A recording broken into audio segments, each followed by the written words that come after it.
So I don't know if the micro is working. This is a little bit.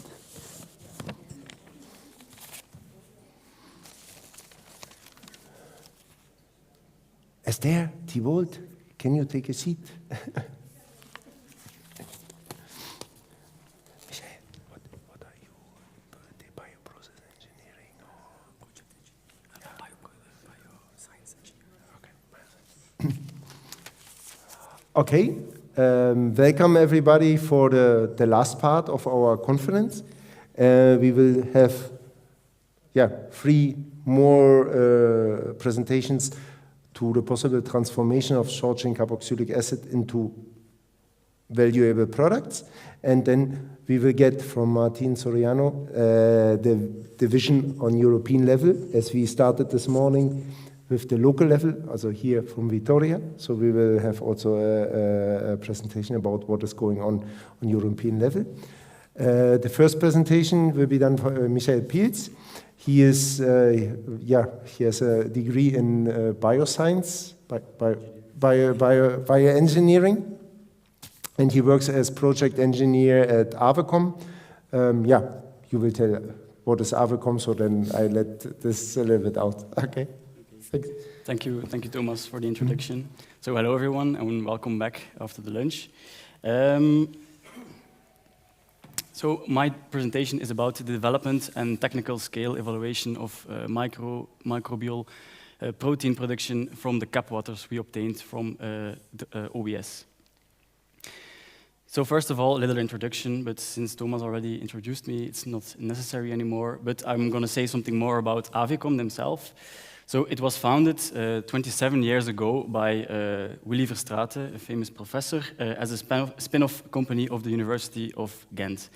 It's an innovative and R&D-driven company specialized in steering and optimization of microbial protein. And we have actually 2 departments where on the one hand, we focus on the fermentation, optimization, development, and upscaling. And on the other part, we focus on the environmental degradation. And one of the main topics we focus on is nowadays the single-cell protein or microbial protein. So this is the table of contents where I'm going to talk about today. So first of all, I'm going to say some global challenges that we face nowadays. I'm going to state some possible solutions for them. Then I'm going to go over the general process which we hand in Avecom for producing microbial protein.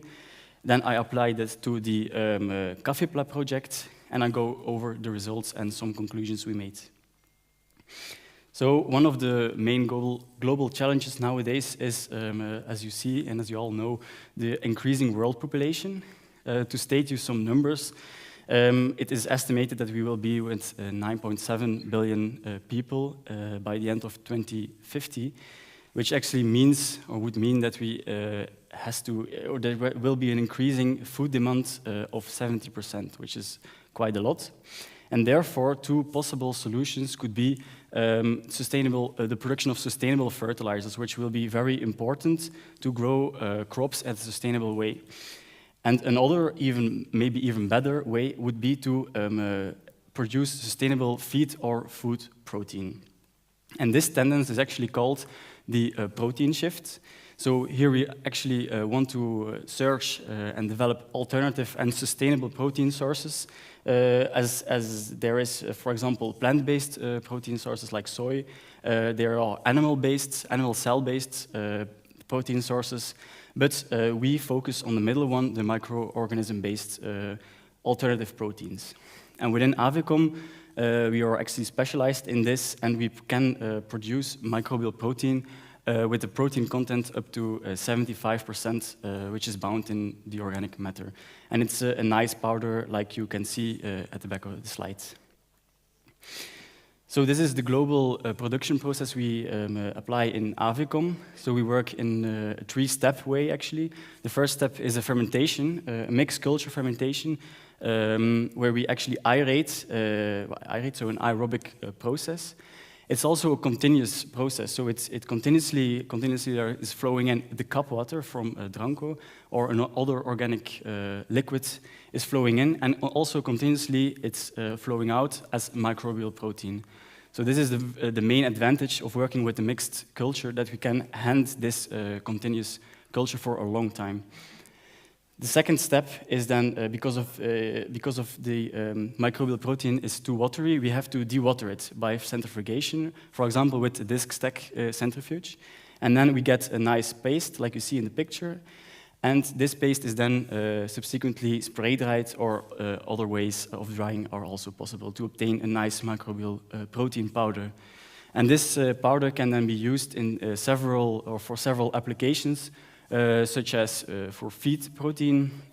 We can use it as a slow release nitrogen fertilizer, and also as a potentially, of course, as a food protein. So within Cafépla, we had two main jobs actually. The first job was to actually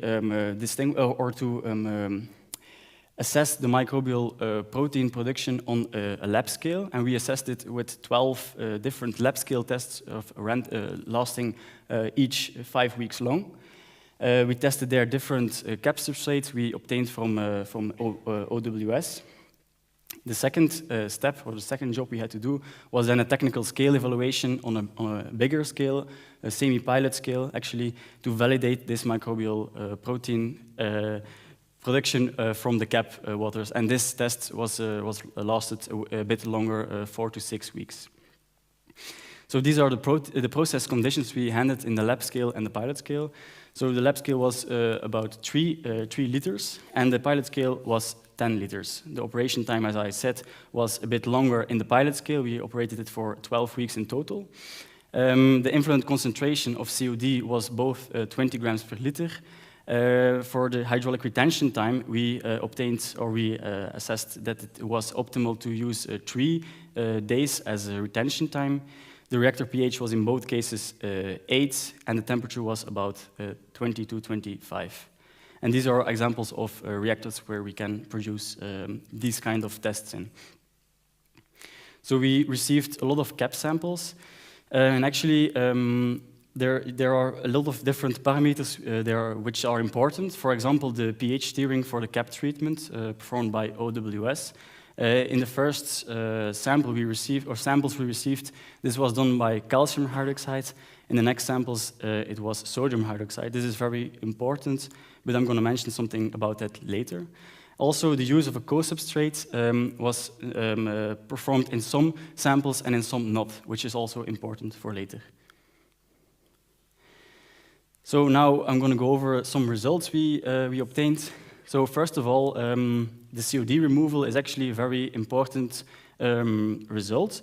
The target of this was to remove more than 90% of the COD of the cap solution we obtain. And if you see the results, all samples and all tests we performed were having actually a higher removal of COD of higher than 95%, which is actually showing that the cap water is very well biodegradable and is suitable for the production or for our process. Then the yield was set or was targeted to be 0.35 grams TSS per gram COD that we put in the reactor. The results were mostly higher than 0.35 grams, so this was also quite good. And then the protein content, we had some more problems with it. The target here was to have 60 to 70% protein on gram TSS. However, here we assessed, or we view that there was a high impact of the base was used for the cap treatment. So when used calcium hydroxide, like I already said, in the first 8 samples, we obtained a high yield, but also we assessed that the protein content was lower. So this is actually caused by the fact that if you use calcium hydroxide as a pre-treatment, there is a lot of calcium ions into the cap water, and then this calcium ions precipitate or can precipitate into our reactor because we work with a higher pH. And then we have these calcium salts in our biomass, which we cannot separate from the actual microbial protein, which actually means that we have a high ash percentage then resulting in our biomass. And this lowers, of course, the protein content. However, we solved that problem by using, or OWS solved the problem by using sodium hydroxide. So we lowered the amount of calcium ions in the reactor, and we obtained protein percentage of 66 to 70, even 75%. In the pilot scale tests, so as we see in this graph, we see that there are always used in the pilot scale sodium hydroxide. So this was because of the results we found earlier. But however, we also saw that here we obtained a rather lower protein percentage. So we steered with sodium hydroxide, and there was a good COD conversion. So why can't we get to this 75% of protein? So we assessed actually that there was also a lot of calcium present in the Idylux biowaste themselves. So in P3 to P6, you see actually the samples you obtained where no co-substrate was added. And this actually was never tested before. And here we actually saw that the cap water obtained or has a rather high calcium percentage in terms of 1 to 2 grams calcium per liter of cap water. And this resulted in the biomass to actually be 10% of the TSS represented of calcium, actually. So this gives us a lower percentage or lower potential to produce protein and lowers the actual protein percentage. In the first 2 samples, we did add, or there was a co-substrate was added. So actually here we saw quite higher protein percentage. So actually this could prove that the addition of a co-substrate, it's an organic rich co-substrate with a low ash concentration, and we used actually as co-substrates, we can use processed meat, brewery yeast, milk powder, something like that. So high organic co-substrate. We used or we obtained higher protein percentage because we relatively lower the amount of ash in the cap water. So now you can say, okay, those 2 samples, P1 and P2, are still a bit different in protein percentage. Why is that? Well, that's a good question, because in P1 P1 was actually the sample before the pre-treatment of P2. So P1 had a high TSS percentage, a high solids. There were a lot of solids present in the cap water, and these solids actually cause our process to lower the protein percentage. These solids are derived from the anaerobic pretreatment of OWS with a rather long retention time. So this TSS is very hard to degrade. So this remains in our process into the protein, and this lowers our protein percentage. And we immediately see in P2, after separation by centrifugation, this TSS off. In 6 days' time, this protein percentage increases with already 10%. So in conclusion, we can actually say that a very efficient liquid-solid separation step is needed after this anaerobic treatment. Then quickly, I'm going to say something about the protein produced per gram COD. So to give you an idea, here we targeted to have 200 milligrams protein per gram COD, and in almost all cases we obtained more than this 200 milligrams of protein per gram COD, and also moreover the calcium precipitations had no influence on the conversion of the COD. So we can actually already again state that this cap water is suited for the production of microbial protein. And to end shortly, I want to say something about the productivity. So this productivity is actually the biomass or the proteins produced per liter reactor per day is very much depending on the volumetric loading rates. So if we lower the HDR, so if we refresh our reactor or we pump more cap water through our reactor, this actually gives way higher productivities. For example, in this graph, you see we obtained an HDR of 1.5 days, and the result is quite clear. We produce more than 3 grams of protein per liter reactor per day, which is actually very promising and could be investigated more in the future. So to wrap up my presentation, the conclusion was that the cap water is very well suited for microbial protein production, and moreover the SSCA profile or the general composition of this cap water does not really matter if it's organic. We mostly can convert it into microbial protein. And there are three things that are very important for our process. So we actually are not allowed to use calcium hydroxide in the pre-treatment. The co-substrate is strongly advised to add in the loop, of course. And then a very efficient liquid and solid separation is needed after this cap pre-treatment. So this was my presentation. Thank you all for your attention. And if you have any questions, I'm really happy to answer them.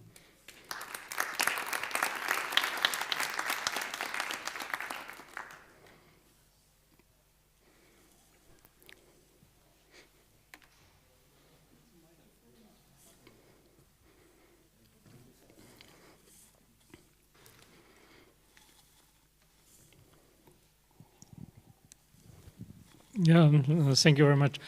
Just a question of understanding, since if we are talking about productivity of fermentation processes, we feel that promising is rather a figure of about 2, 3, 5 gram per liter and hour.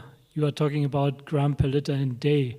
Is it comparable with others, what I am not aware of, to be honest, for protein production, that it is, in your opinion, competitive?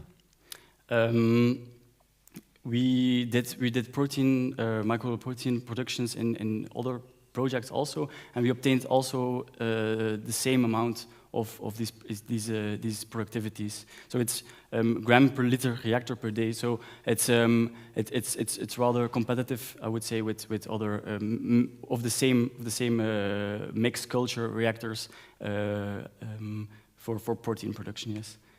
Okay.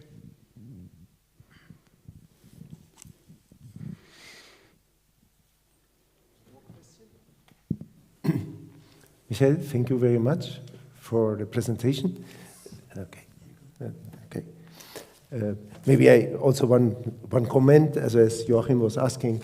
Of course, Avacom, you're coming from the waste treatment perspective and not from a glucose-based microbial protein production scheme. So you are normally working with very diluted carbon sources, whereas industrial microbial protein production maybe comes from a higher concentrated carbon source thing.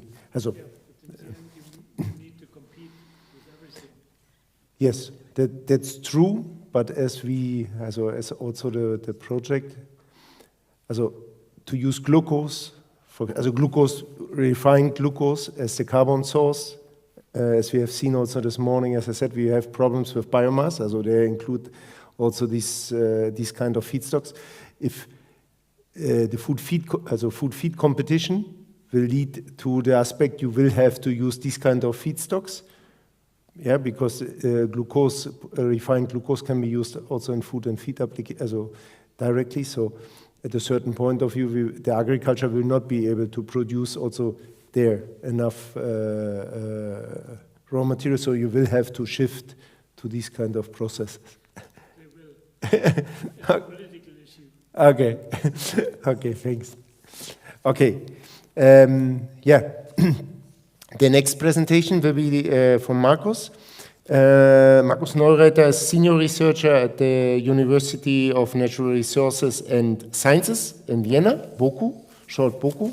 And he will present results from a previous project related also to volatile fatty acids, short chain carboxylic acids, to convert them in single cell oil here. Okay. Am I on? Okay, thank you, Thomas, for the introduction. As you already mentioned, I'm telling you a few things about results from a previous project called Volatile. And our part was the production of single-cell oils, and I want to start with a short explanation what single-cell oil is. It's a broad definition, and short, it's all oil or fats that are formed by single-celled organisms. They are an intercellular storage lipid, and they are formed by certain algae or microalgae, mostly by yeasts or other kind of fungi, and to a small extent also by bacteria. Although bacteria mostly use BHA as storage compound, as we heard before from Anna in her presentation, and the acyl glycerides, which we are talking about here, are more a thing of the eukaryotes, like ourselves, so we also store our excess carbon as fats. And here you have it doesn't work. The formula for triacyl glycerides, and actually in these single-cell oils we find saturated fatty acids and unsaturated fatty acids, and also omega-3 fatty acids. And the conditions when they are formed are similar to BHA in bacteria. We have a carbon surplus and a limitation of some essential nutrients. It's usually phosphorus or nitrogen. And our focus was on oleaginous yeasts, and we are talking about oleaginous organisms if they can store up to 20% lipids in the biomass. We are talking per cell dry weight, and it can go up to 70% in good producers. And there are actually many yeast species available that are able to do this, but the research is focusing on just a couple of strains that are listed here. So a PhD student of mine looked into it, and about 90% of the publications from the 1950s on are on these 5 strains. So why do we want to produce these single-cell oils? What are the applications? Most of the research is actually going into bio-based fuels. And the obvious one is to produce fatty acid methyl esters, commonly known as biodiesel. But there's also the option to chemically decarboxylate the fatty acids, and then you end up with alkanes and alkenes, which could be a drop-in fuel, for example, for aviation. And although combustion engines may phase out within the next year, there's still a lot of interest in these kinds of fuels.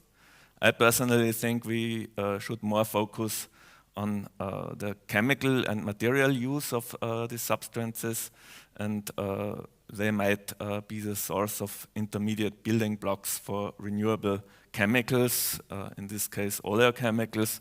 And there's a whole of list that you can either make by directly using the oil compounds like soap and detergents and surfactants, so the obvious ones, and lubricants, but it can also go into the use of plastics and chemical synthesis.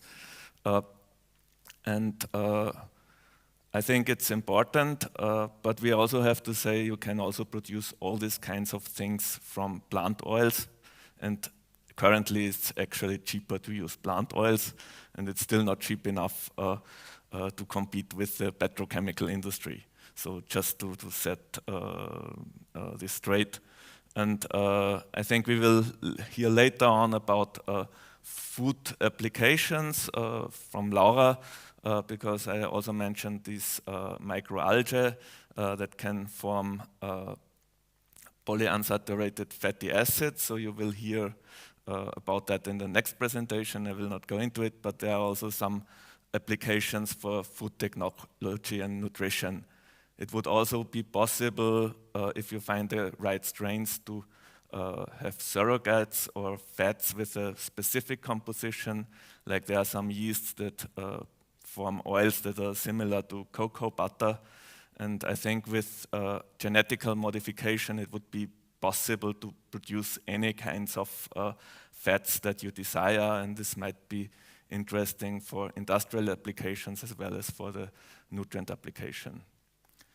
So why I'm here today is because of the substrates that we use for producing these single-cell oils. So you could produce it from conventional carbon sources like sugar and starch, sources, I personally think it's not a good idea.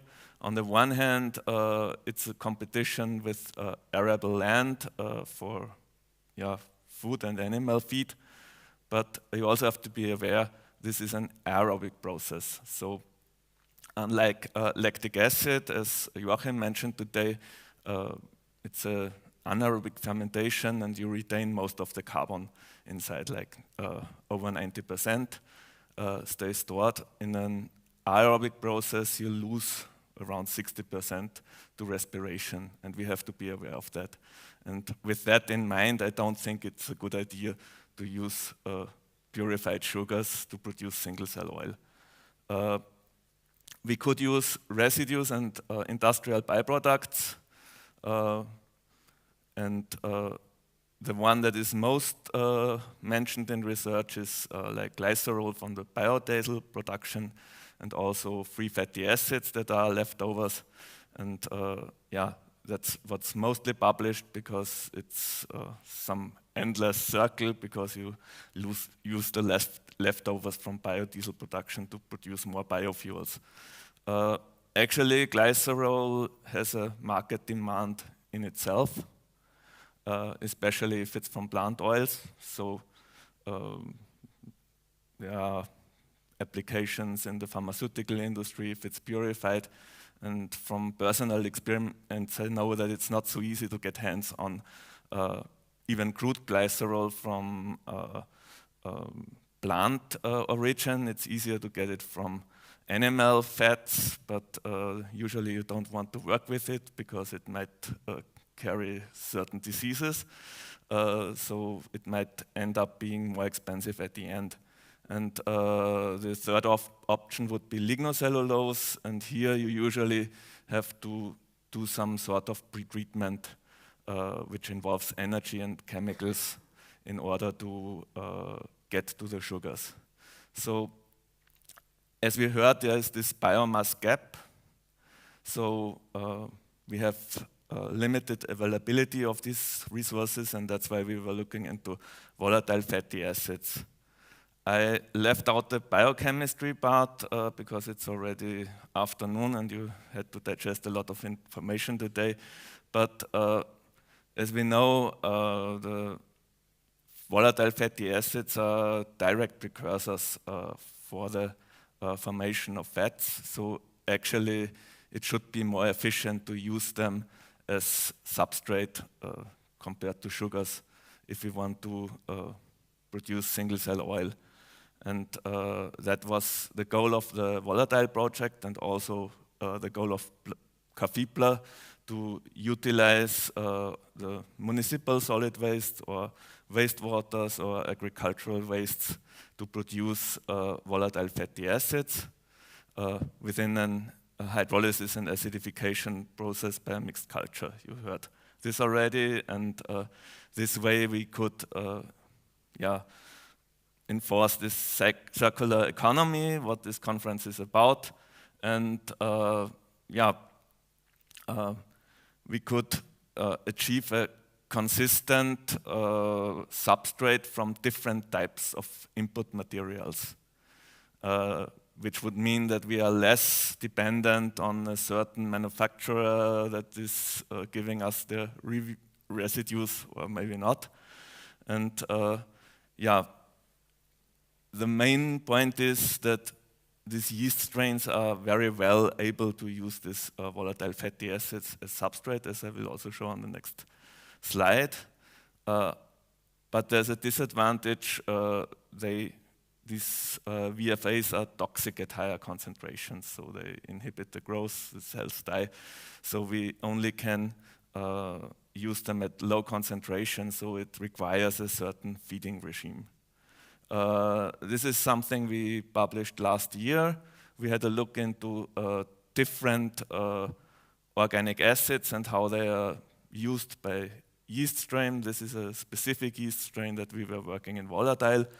And I want to put the focus on the acetic acid and butyric acid, where you can see that we get similar result with regard to the dry cell weight compared to glucose. we get even higher percentage of single cell oil in the biomass dry weight. The yields are a little bit lower, which might be due to the setup of our experiments, and also the productivity is even higher with volatile fatty acids. For propionic acid and valeric acid, it seems that it's a little bit lower. What we found out, if we use mixtures of these acids, so if we use this other type of VSA as a co-substrate, they are used better, and it's actually working quite well if we're using it in mixtures. So the other thing we found out in this study is that we have a deviation in the pattern of the fatty acids within the single cell oil. If we have odd-numbered VFAs like propionic acid or valeric acid, and we have a shift from C18 fatty acids to C17 fatty acids, which you see here marked in red. As a next step, we wanted to see whether we could scale this process. We also wanted to produce larger amounts of these single cell oils. We used 2 strains, Apiotrichum brassicae and Bichia kudriavcevi, and we choose to do a pH stud fat batch cultivation. So in this setup, we used a VFA solution, which was added continuously as a carbon source, but we used it also to control the pH. So we could keep the volatile fatty acid concentration at a low level. It was below 1 grams per liter always.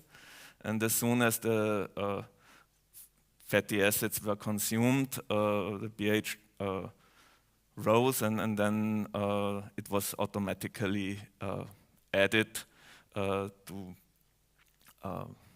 set the pH right, and so we had a continuous process where we had control of the fatty acid addition. Apart from the carbon source, we used, in this case, a complex medium based of yeast extract and peptone. And we added feed mixtures, and for the scale-up, these were synthetic mixtures because we did not have so much material available of acetic acid and propionic acid in a certain ratio. We adapted the ratio for the larger scale so that it was closer to what we would receive from the real substrate that was produced within the volatile project. And we started with experiments in laboratory scale, like 500 milliliters, and then did a scale up to 50 liters, and finally with 1 strain also with a 600 liter working volume, as you see. And this is just to show the comparison between lab scale and small pilot scale, so the 50 liter and the 5 liter fermentation, and you see we reach similar levels of dry cell weight and also single cell oil. We didn't do so many samples on the small scale because we couldn't without losing too much volume. And you see also that we worked at phosphorus limiting conditions. And these are the results for both strains. So you can see we reached a dry cell weight, which was around 30 to 36 grams per liter in all scales. So it was pretty comparable. The single cell oil content in the dry cell weight was also comparable. It was rather good, so always above 55%. And of course, then also the single cell oil in grams per liter is similar. There are some differences in the yields, not so much, but mainly in the productivity, which is due to the inoculum because the larger scale processes took a little bit longer because we had a longer lag phase since we used less inoculum because we didn't have a seed reactor to provide the 5% inoculum that we used in the laboratory scale. So we think that if we would use a proper pre-cultivation stage, we could reach similar levels. We also had a look at the downstream processing. I'm not going too much into detail, but it's a very important step because we have to get the oil out somehow. And this was also the reason why we went into large scale, so that we had enough material to really do consistent experiments on the optimization of the extraction process. So what actually the people at Tecnalia found out that a combination of bead milling and induced autolysis is probably the shows the best recovery rate and is the way to go forward. So basically, we were quite happy with what we achieved. We also could demonstrate that it works with actual hydrolysate, but I'm not going to present the results today. I still think there are some options for improvement. So the first one is we used a complex medium with yeast extract and peptone. It worked fine, but it's expensive. It's a cost factor. There are always variations in composition, especially between manufacturers. So for practical implementation, we would prefer a defined mineral-based medium where we know exactly the demands of our strains. We did some experiments, but we didn't go too much into detail. So this is definitely something that still needs to be done. The other point is somehow contradictory, because as we heard in the last presentation, there are minerals and nitrogen in these waste streams, and we probably could also use them for our processes, would make them cheaper. But we need to define the quality parameters. So I think we need to know what we have to add, maybe, and also which compounds may inhibit our process. And there is still some knowledge to be collected on that. And the other thing is I think it's possible to get higher yields if we get higher biomass concentrations, because it's stored inside the cells, so you need a lot of cells to get a lot of single-cell oil. And we were doing quite good, but I think it's, there's an option to get better, and this has to do with the amount of nutrients we add at the first stage, at the growing stage. And I think we should do some experiments also to get a higher number of cells and then a higher titer of single-cell oil. And the last suggestion is we received volatile fatty acids, and for our process we would like to have it as pure as possible and as highly concentrated as possible. So in our pilot operations we worked with concentrated acids, and we would like to have concentrations above 100 grams per liter, which was not what we got during the volatile project. I think during Cafibla, this purification and also the acidification has been improved. I don't know the actual values, but still I'm not sure how high you can really go. So there should be the option also to use lower concentrated input material, and for that we need to work with cell retention, which is an option, especially since our product is inside of the cells, so we could keep them in the reactor with a membrane, and this will allow us to operate with lower concentrated feed solutions at high productivities. And this brings me to the end of the presentation. So my take-home message is that we can use single-cell oils for providing bio-based chemicals and fuels, and also that volatile fatty acids are a suitable substrate, and also that we have some improvements that still could be implemented. And with that, I would acknowledge my co-workers at BOKU, especially Lukas Burgstaller, who did most of the work during his PhD. Also the people at the University of Minho, who provided us with the yeast strains, and the people at Tecnalia, and mainly Laura, who is, I think, giving the next presentation, who worked on the extraction of the single-cell oil. And with that, I would like to thank you for your attention, and if there are any questions, I will try to answer them now.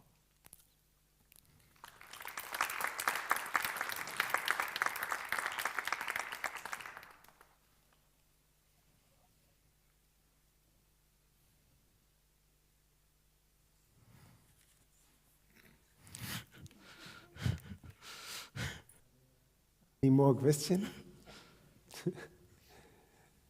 Okay, Markus, thank you very much for the interesting presentation, and to remind me also the old times. Volatile, it's already 3 years ago, more or less, 2.5, 3 years ago.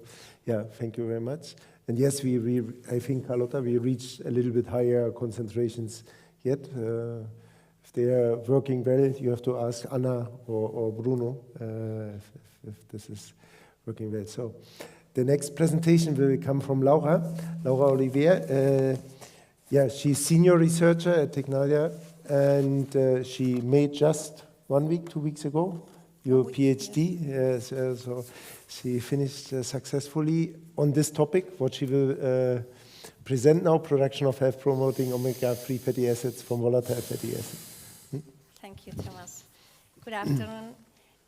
My presentation is focused on the potential of volatile fatty acids in the production of health-promoting compounds like omega-3 fatty acids. As part of my PhD defense, just 1 week ago, as Thomas said, in Spanish, I will be original, and I will present it in Spanish, as you can use the simultaneous translation.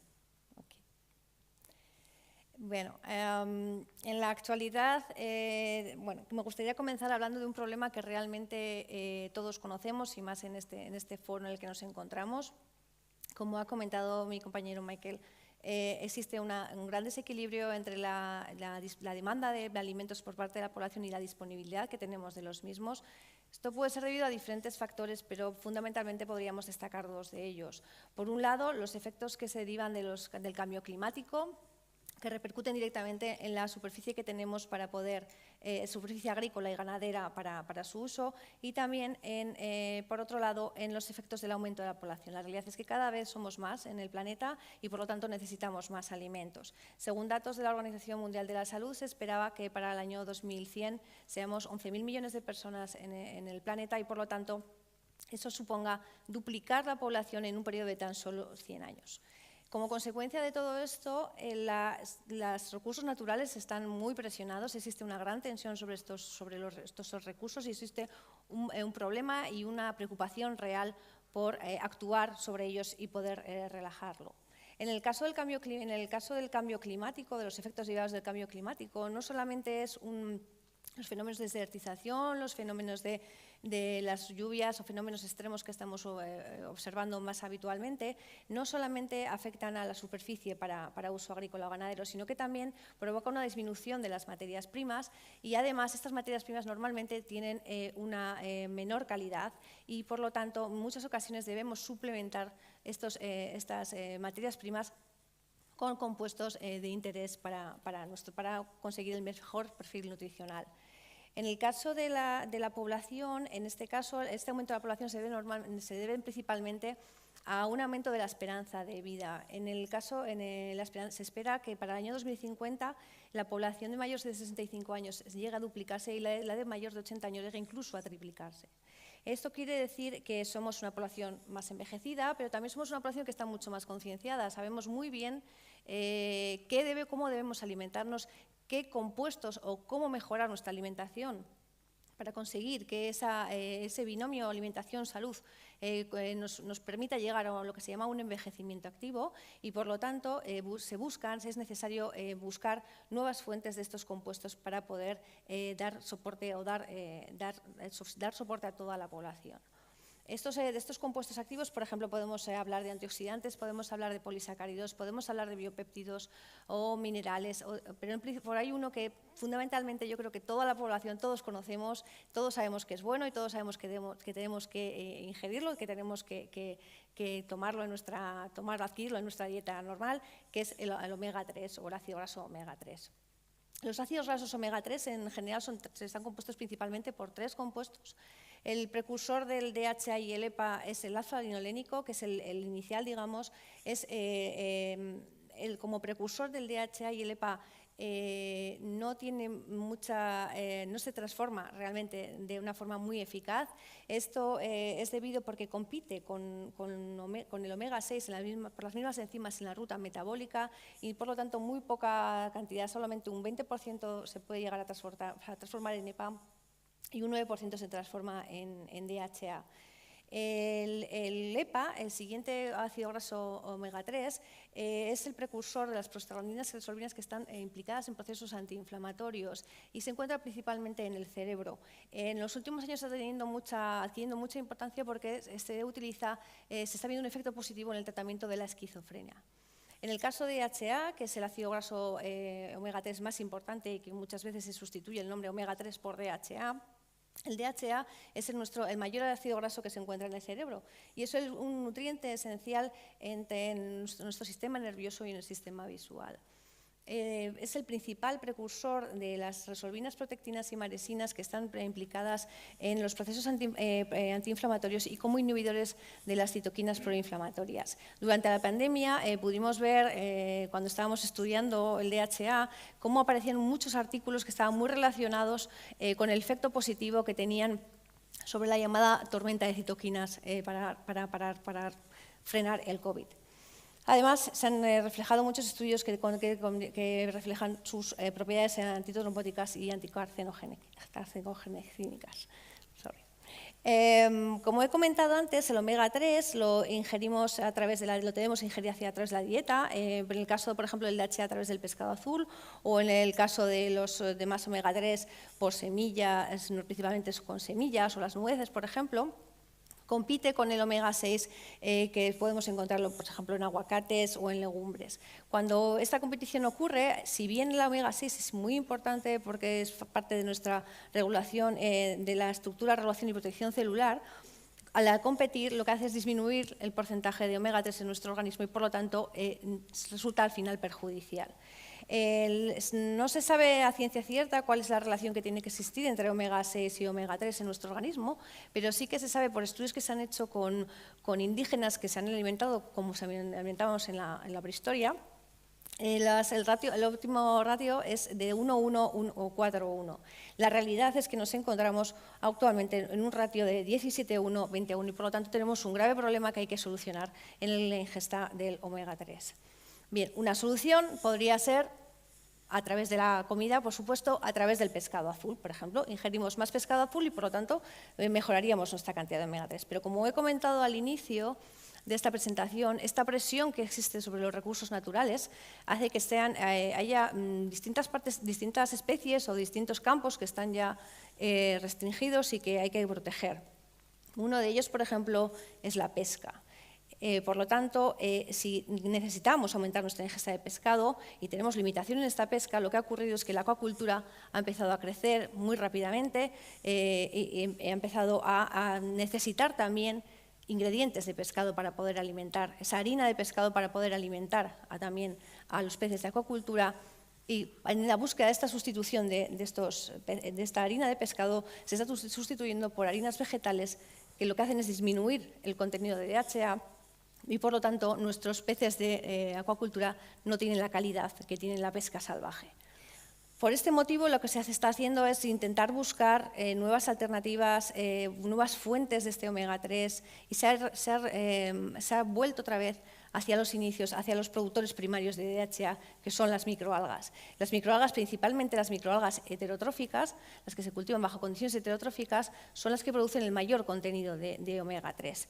Pero el problema que tienen todavía actualmente, es el reto que tienen realmente, es conseguir que sea un proceso económico, técnico y económicamente viable. Y esto no puede ser debido al alto coste que tiene principalmente la fuente de carbono, que es la glucosa.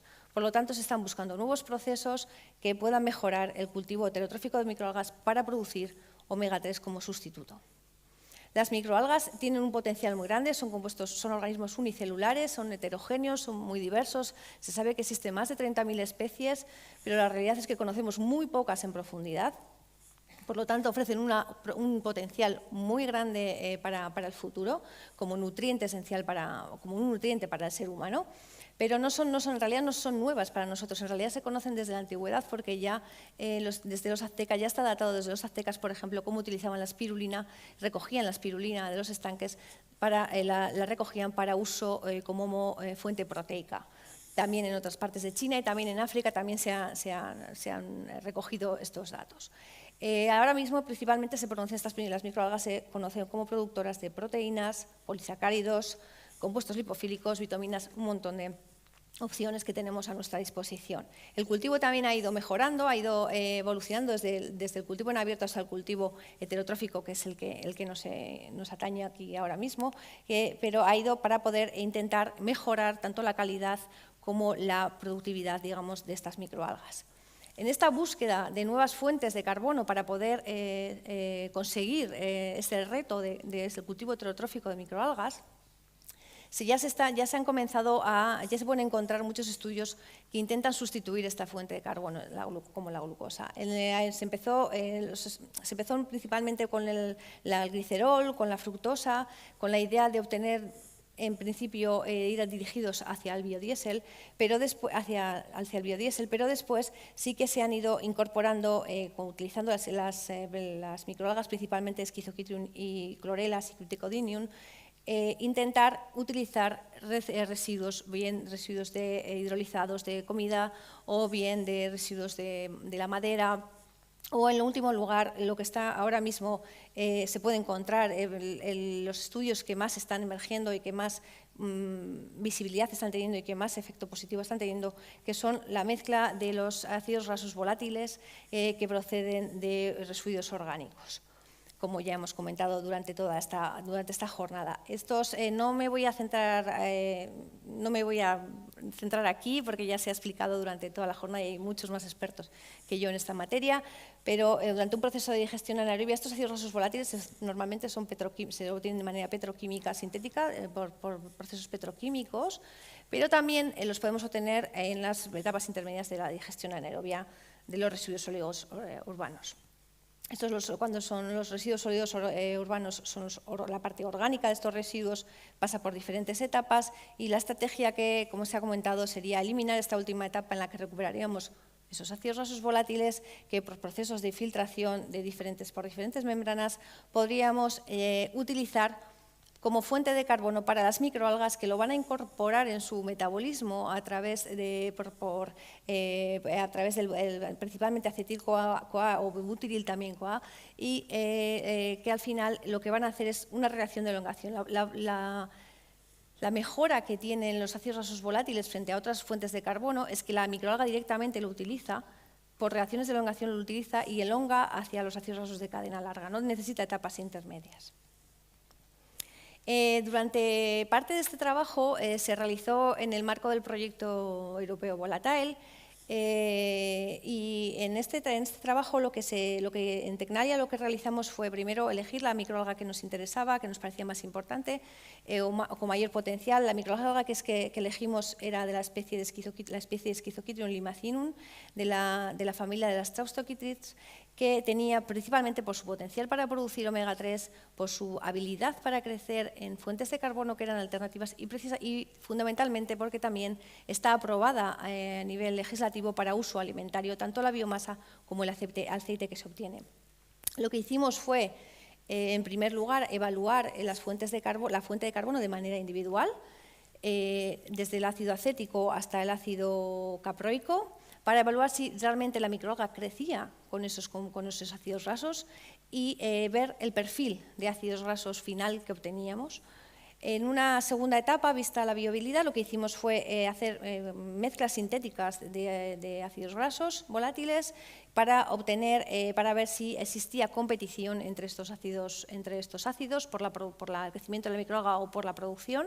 Y finalmente se hizo en una muestra en un entorno real procedente de un flujo real, de un efluente real de los procesos de digestión anaerobia. No me voy a extender explicando los resultados de todo este trabajo, sí que me gustaría centrar uno de los resultados que nos pareció más interesante, que era el efecto directo que, como ha comentado Marcus, ocurría también en las levaduras, el efecto directo que tenía la fuente de carbono sobre el perfil de ácidos grasos.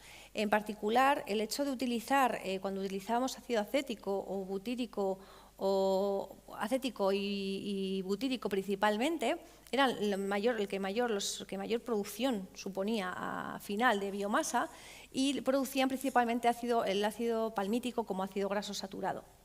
Sin embargo, cuando se utilizaban el ácido propiónico y valérico, pero especialmente el ácido valérico, la consecuencia fue que la elongación se producía hacia ácidos grasos de cadena impar, como es el ácido C15 y C17.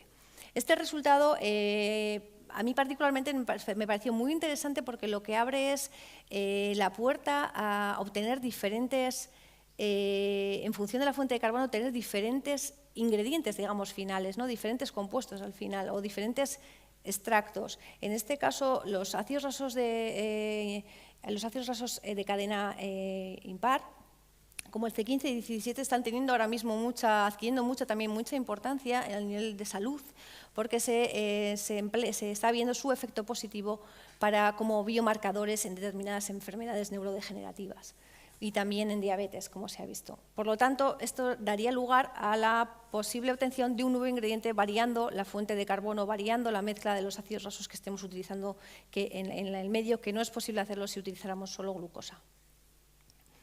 En este slide simplemente lo que quería remarcar es que en función de cuando hacemos en individual, al pasar a hacer una mezcla, al hacer el proceso en una mezcla de ácidos grasos volátiles, no vimos esa competición. En realidad lo que se observó es que primero se iban consumiendo acético y butírico, después se iba consumiendo el propiónico valérico, y lo que iban haciendo es ir produciendo esos ácidos grasos ácidos grasos poliinsaturados diferentes, y iban al final teniendo un perfil que era muy completo. O sea, teníamos el C15, teníamos el C17 y teníamos además nuestro DHA allí. Por lo tanto, daba pie a un nuevo ingrediente. Cuando se hizo en muestras muestras reales, toda esta escala es a escala de 2 litros, cuando se hizo a escala en procesos ya con mezclas reales de los digestión aerobia, en algún caso incluso se obtuvieron mejores resultados, probablemente porque esa mezcla de ácidos grasos volátiles lleva incorporado otros compuestos que favorecen esa producción, y que además cuando caracterizamos esa biomasa en general, lo que vimos es que además teníamos mejoras incluso en el perfil de aminoácidos, mejoras en el perfil de minerales, con lo cual podríamos dar lugar a una biomasa con diferentes aplicaciones en función de lo que queramos nosotros utilizar o lo que queramos obtener finalmente como producto final. Todo este trabajo está recogido en el artículo que aquí expongo, por si alguien tiene interés en verlo más en profundidad. Esto, para finalizar, simplemente es un ejemplo de un diagrama de proceso, en este caso sin números, pero lo que quería ver es que todo el trabajo lo que se ha hecho es utilizar siempre tecnologías que sean escalables, para que en un futuro cercano podamos ir optimizando todos estos procesos y podamos realmente llegar a poder implementarlo a una escala industrial, desde la parte de la digestión anaerobia, la recuperación de los compuestos de la fracción orgánica, los volátiles, hacia el proceso de digestión, tras la filtración, la fermentación, centrifugación, procesos de secado que también estudiamos y que en principio podrían ir por un secado a vacío o un spray drying, y después una extracción lo más amigable, medioambientalmente amigable posible, utilizando etanol como solvente para poder conseguir al final un aceite rico en omega 3 y por otro lado biomasa que pueda ser utilizada en diferentes aplicaciones. Simplemente como conclusión, quería remarcar que todos los datos experimentales y las estrategias confirmaron que esta fracción orgánica de los sólidos, la fracción orgánica de los residuos sólidos municipales puede ser valorizada y se puede llegar no solamente se puede llegar a obtener compuestos que sean de aplicación en alimentación o alimentación y salud, y por lo tanto tenemos un foco o unas nuevas oportunidades de obtener omega 3 y de relajar esa tensión de los recursos naturales que hemos comentado al principio, y que, como comentaba, esta modificación de la fuente de carbono nos puede proporcionar una modificación en el perfil de ácidos grasos finales tal y como nosotros queramos o podamos. Y esto es todo. Muchísimas gracias. Thank you very much. Any questions?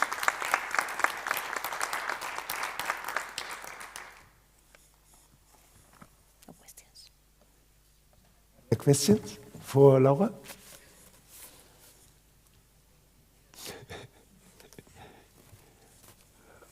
Okay, thank you very much, Laura. I think you explained it very well, so there were not any open questions. Okay, after all these presentations today, we started with at local level, what is going on in the circular bioeconomy here in Vitoria. And then about different technologies, what we have to assess in terms of biomass availability, market for our products, which kind of technologies could be used. We will come now to the last presentation from Martin Soriano. He works in a center, Setemna, in Murcia. And you are coordinating the HOOP project, yes? So the HOOP project, so you will explain it more in detail, but the important thing is it will give us a little bit the perspective what is going on European level. So we were speaking from Vitoria, different technologies, and now we will get also then the view on what is going on European level. Huh? With this one you can shift. Okay, so first of all, thank you very much to the whole consortium of CAFIPLA and Tecnalia and Thomas for inviting us to Setemna, and in my case it's a pleasure to be here in Vitoria for the first time to present HOOP. I will try to be as I don't know, because this is contrasting, because we have been talking about very specific things and now we move global, as Thomas was explaining. So this is more related to the first presentation from Vitoria, because we are working with cities and regions, but now this is, I'm going to try to explain what are the challenges and solutions we are finding in the different lighthouses, as we call them in Europe, cities and regions. So, well, first of all, a little bit about Setemna. So Setemna is a technology center, so just like Tecnalia, but much smaller. But we do a lot of things, basically related to renewable energies, water treatment, and biorefineries. And of course, everything under a circular economy approach. We are based in southeast of Spain, in Cartagena, Murcia. These are our strategic areas that, well, basically they are related to energy, water, biorefineries, and circular economy. That's pretty much everywhere. So being the last one is difficult because pretty much everything has been explained before, but this is what we have been discussing today. So, and this is our idea, and this is the idea of the European Commission. So it's for cities and regions to become hubs for bioeconomy. So the idea is what I'm explaining there, from materials to materials, so not any more waste.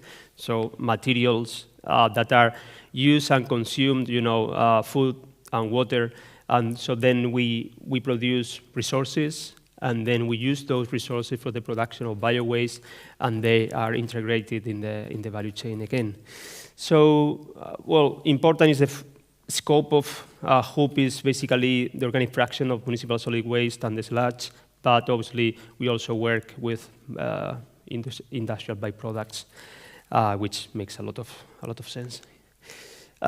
This is the picture of HOOP. So we are now in month 32, still, because this is a 4 years project, so we are still like more than 1 year away from our end. And very important is, you know, our budget is 9 million, but this investment induced is 51. It's like we have the regions and cities are in our consortium, they are partners, and there is like a commitment. So it's like we receive the money from the EU, and then they committed to make investments in the cities and regions. So this is a new approach that for bioeconomy, for urban bioeconomy, that the Commission introduced with this topic, and we are doing our best for you know, public authorities, because as you know, this is a challenging thing, you know, trying to get the funds, the investment for bioeconomy. So we are trying to do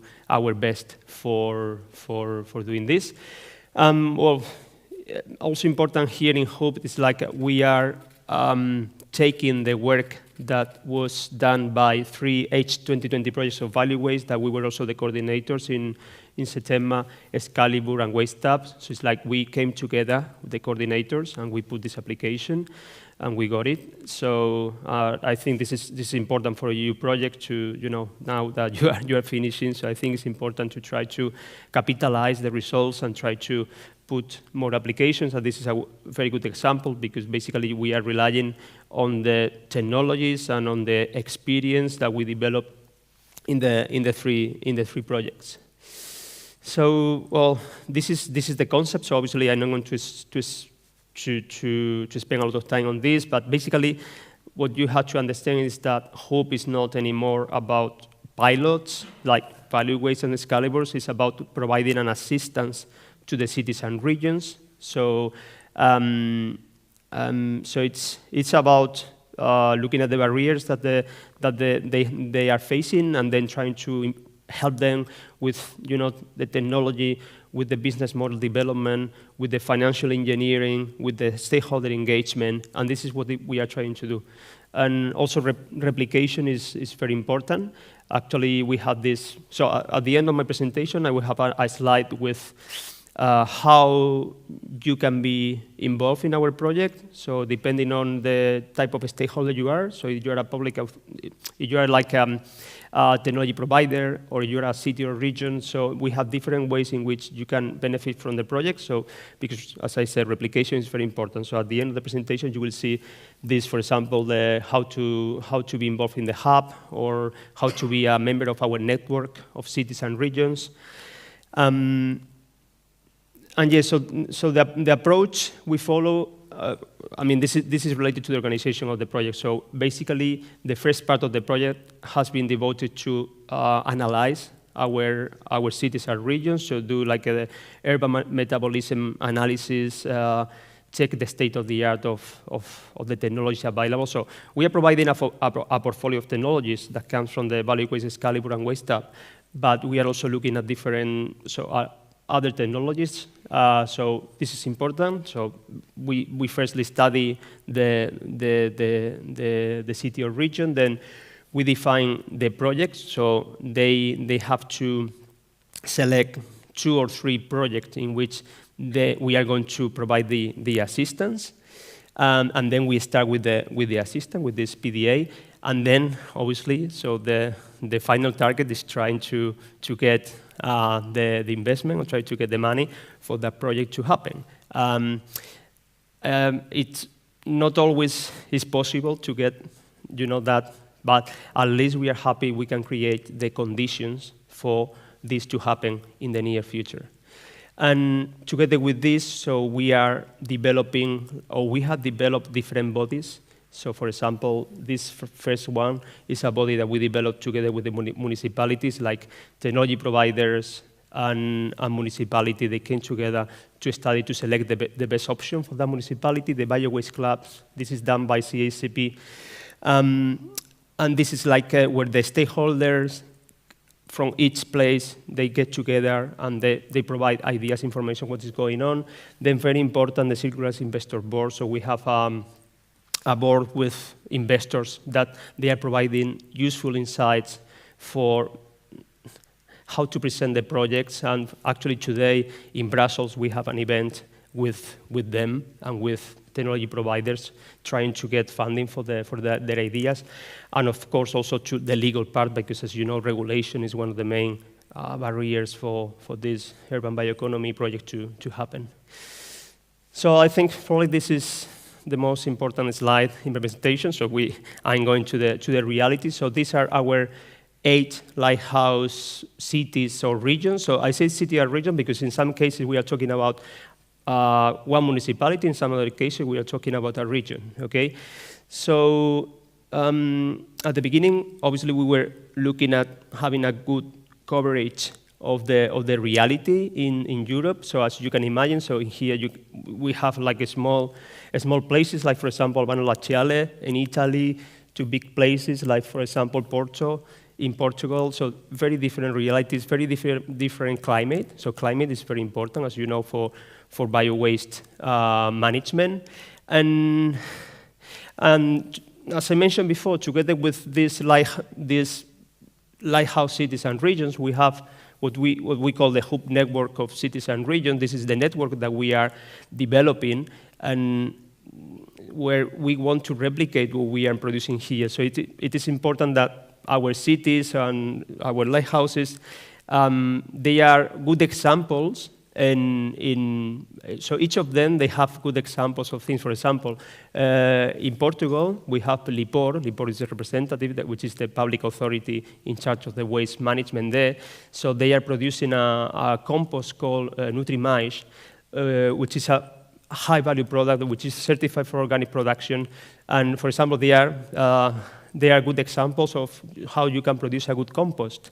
Or in the case of Albano Laziale, to me, they have one of the best percentage of biowaste selective collection in terms of quality.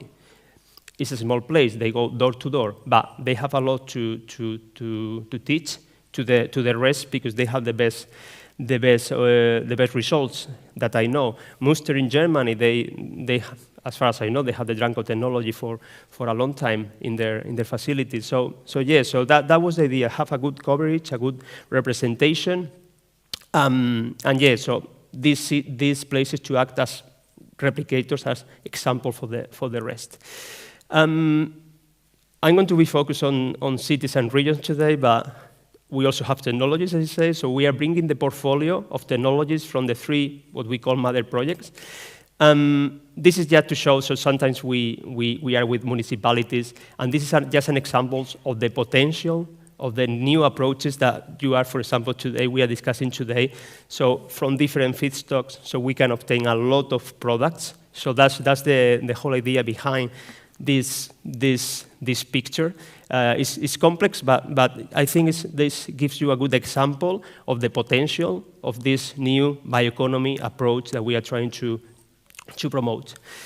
As I said, very important as well is the financial approach. So it's like for each project that the municipalities select, so we follow, the experts on this in this project, they follow this approach because basically we need to make sure that the projects, they are ready for investment. So this is one of the examples of cooperation with the investors in trying to prepare the project, because in here, as I said, the main objective, the final objective, is to try to obtain the funds for the project to happen.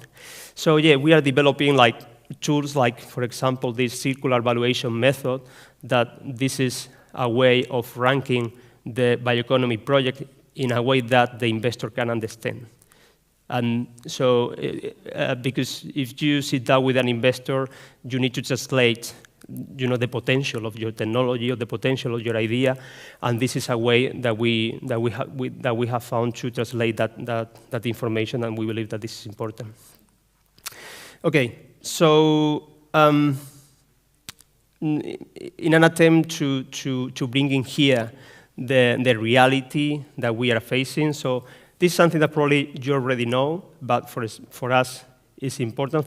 So at the top we have the location of the waste management facilities in our 8 cities and regions. So as you can see, so half of the facilities are within the territory, but half of them, more or less, they are outside. So this is important from a point of view of urban metabolism and from circularity. So we wanted to know if what the city or region is producing is treated in the same place or goes somewhere else to be treated, and that's the reality. And then at the bottom, something that you already know, that landfill and incineration, they are still important. And when we go to the selective collection of biowaste, so composting or composting after anaerobic digestion are the main treatment avenues that the cities and regions are using.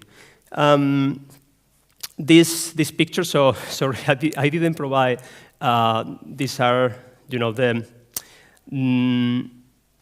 share of biowaste not selectively collected. So the higher the number, so the worse performance. So in the last case, for example, that means that 90% of the biowaste is not selectively collected, and in the first case, so only 6% is selectively collected. So this is the reality we have in our cities and regions. So as you can imagine, so we have high-performance territories in terms of selective collection of urban biowaste. In other cases, they are just starting. And I guess this is the reality in the whole. So our sample is reduced, but this is a reality in Europe. So we have some places that have implemented this selective collection a long time ago, and some other places that are starting. Still, as the representative from Vitoria was explaining this morning, so even though some places they implemented this a long time ago, so they are facing problems with the quality, and they need to adapt. So, well, this is the reality that we had to face, and so far this is the picture of the projects that our cities and regions have selected. Different colors mean, so red means that the project was selected at the beginning, but after the first feasibility analysis that was canceled. And then we have the investment, the type of investment. So green is not defined investment. We still don't know if we'll find the investment through the public or through the private. Then yellow is private investment, and blue is public investment. So with this, you have already a good idea of what is going on. For example, the first one, which is pyrolysis, has been selected in many cases, in 1, 2, 3, 4 places. So it's like this is a well-established technology. So this is already telling us something that in the case of public authorities, they prefer technologies that have been established for a long time. And this is something that we have to know in this room, because we are working with alternative technologies and new technologies. And also the stopped or the canceled projects is also important for us and in general, because it's like you have been working with a municipality for a long time, and they have selected this technology, and then you start to work with that, and then you realize with the feasibility analysis that this is not feasible, so then you need to start again. And then there is a diversity of public or private funding, so depending obviously on the situation of each case, and this is, of course, very, very important. This is the examples, on the approach we are following in each of the places. Obviously, I don't have the time to explain each case, so this is the example of one of the cities. So when we were working with the city, so They are committed, they have experience, and they are interested in an anaerobic digestion plant that hasn't been built.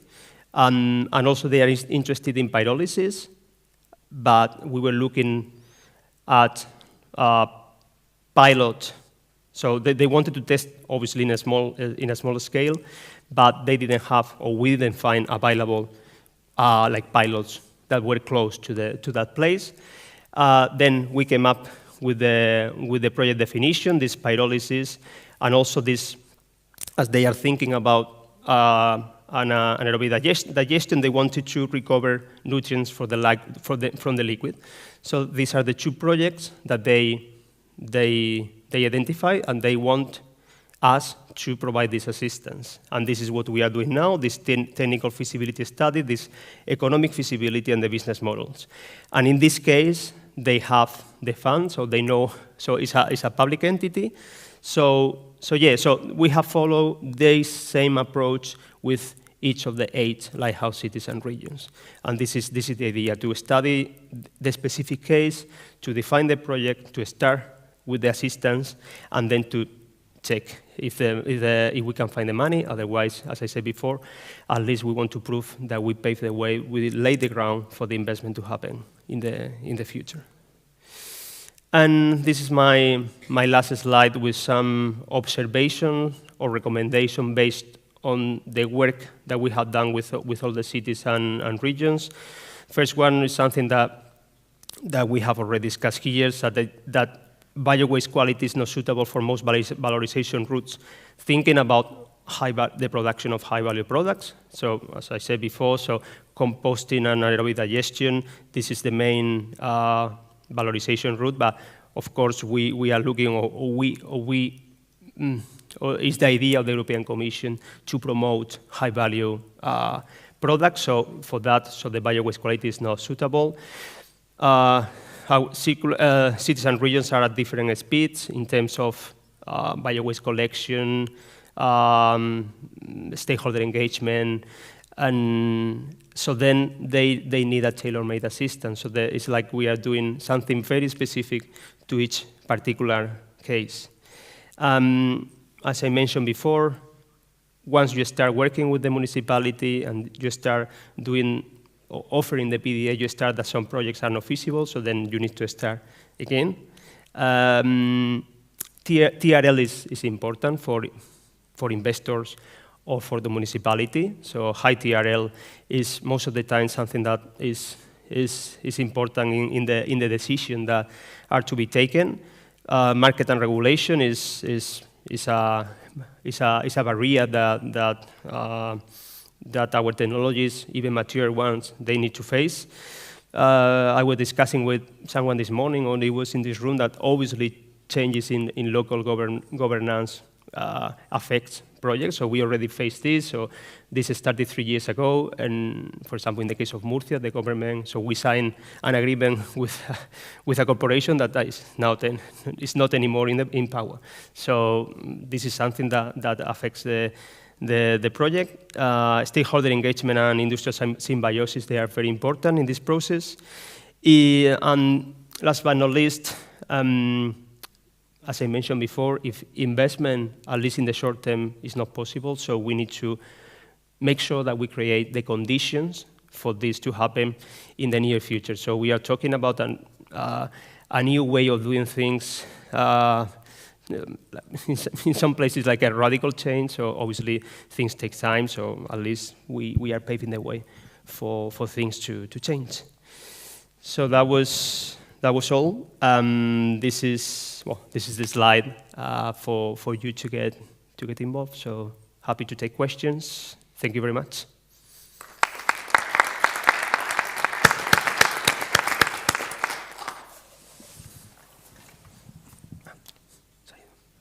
Are there any questions? Because I have two.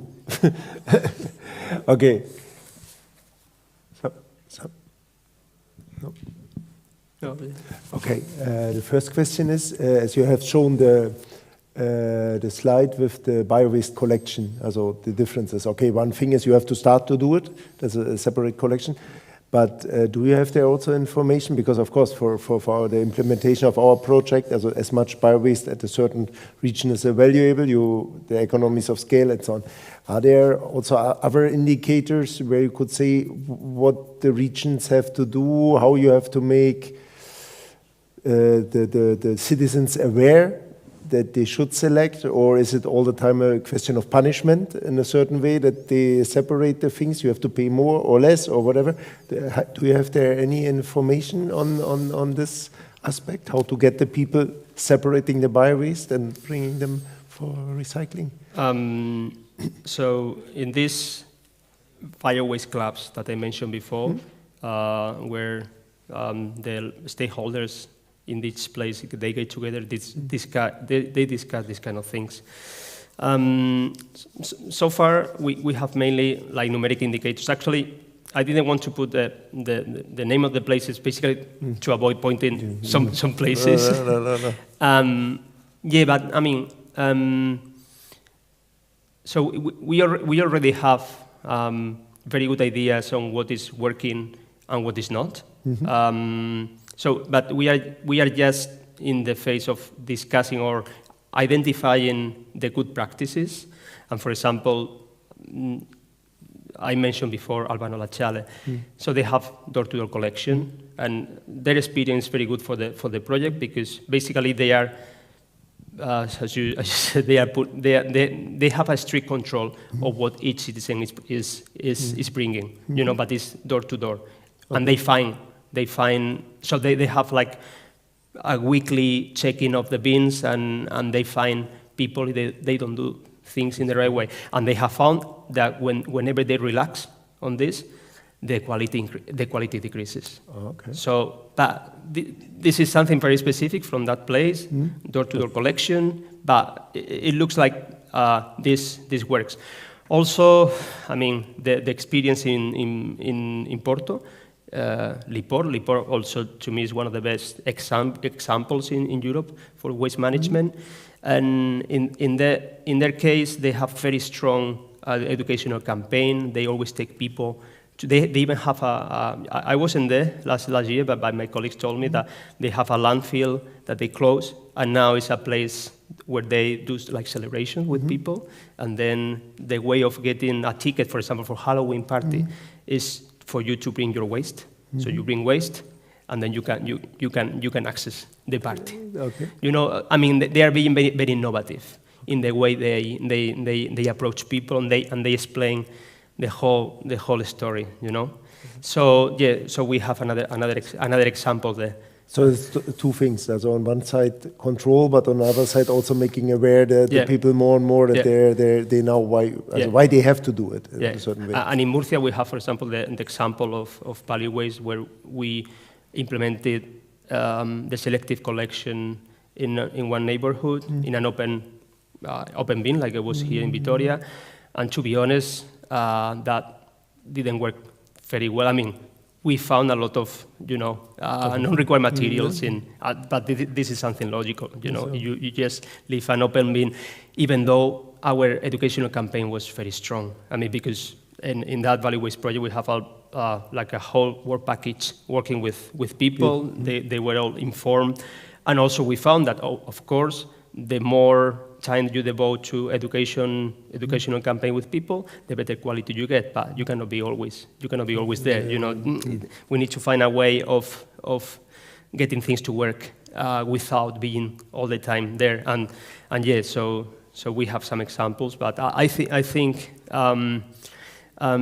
taxation and being and regular checks, I think is something that needs to be implemented, because otherwise it's difficult to get the quantity and the quality that we require. Okay, that's a good. So it's already a good information. And the second question is, do you have seen, based on, as I don't know, it's already a long time ago, in FP6 we were involved in the project, environmental technology validation, okay? So that means there is sometimes a problem of adopting new technologies. So you have a new technology, you have a certain TRL, let's say TRL 7 or 8, but then later on it's a little bit difficult that somebody takes it to a real pilot And so long you are not in the, what is the BREF, as the best available technologies, if you are not mentioned there, so long, for example, the town hall or whatever will not go for these kind of technologies.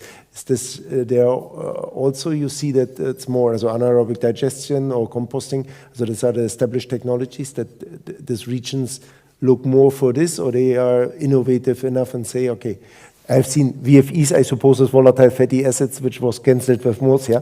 So for that reason, I say...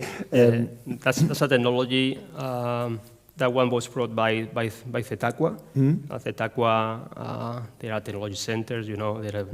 and yeah, so after the first feasibility study, taking into account the reality, the specific reality of the place, with the amount of sludge that was produced, with what they are already doing in Murcia, so they found out that it wasn't feasible. So I mean, so in here it's very important. Probably I am anticipating to the round table on key aspects on also how to turn waste into value. Is probably to involve the people who are going to invest right at the beginning, or get them involved in the decisions, because obviously we could have, if we don't check this feasibility study, we could have continued with that one, finish the project, and then hear your results, and then so then we don't. But as from the beginning, that leverage that I mentioned at the beginning, so like the municipality, they had the commitment to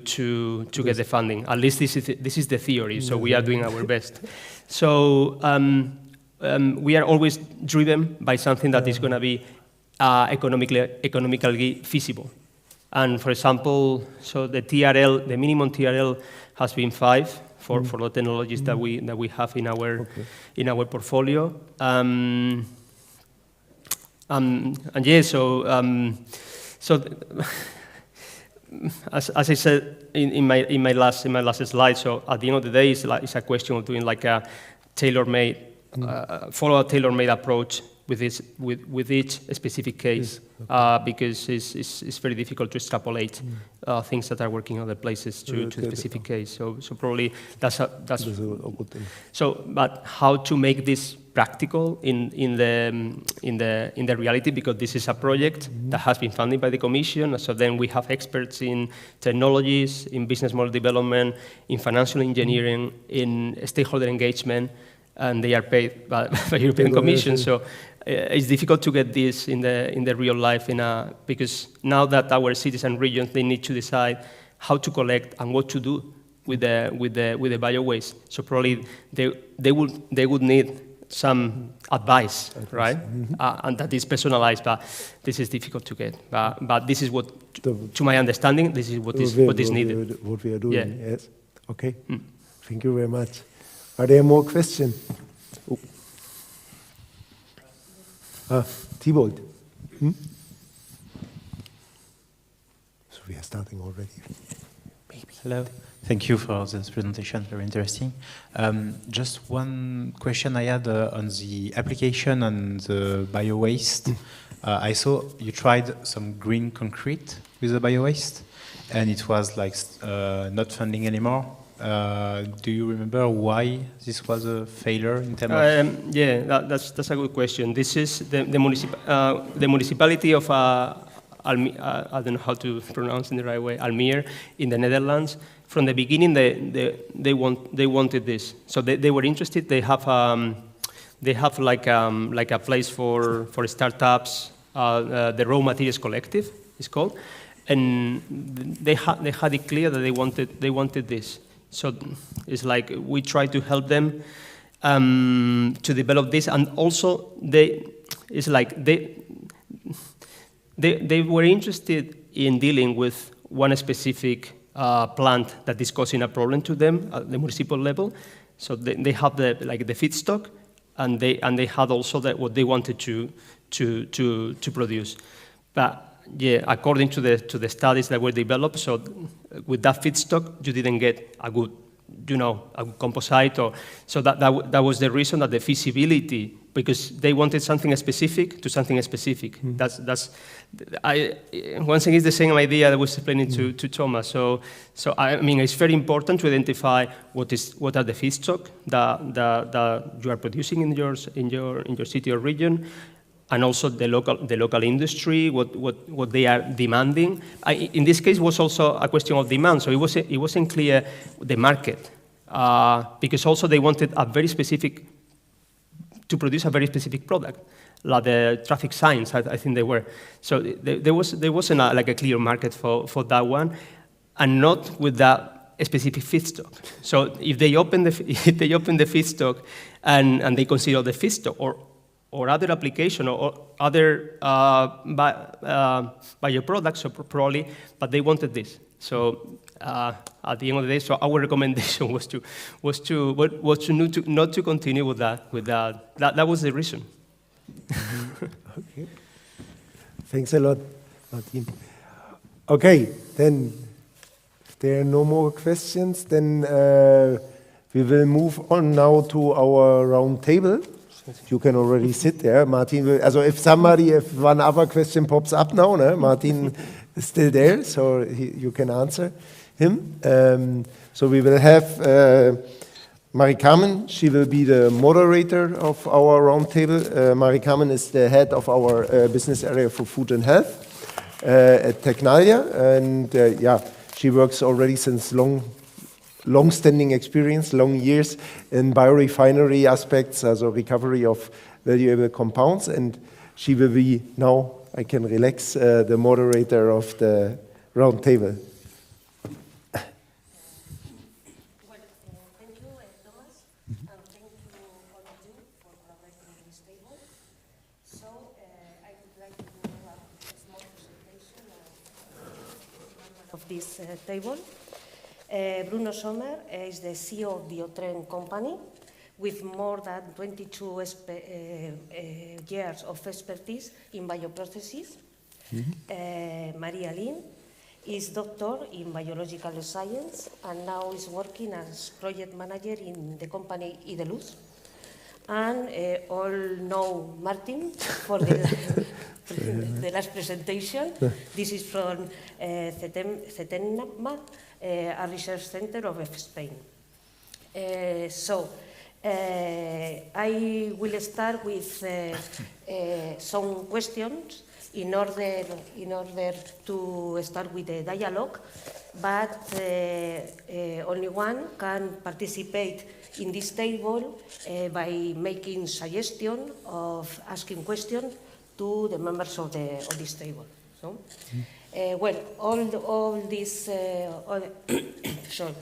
the members of this table work in the biowaste valorization, but they come from different companies or centers, and they have different expertise and work in different points of the line of the biowaste valorization.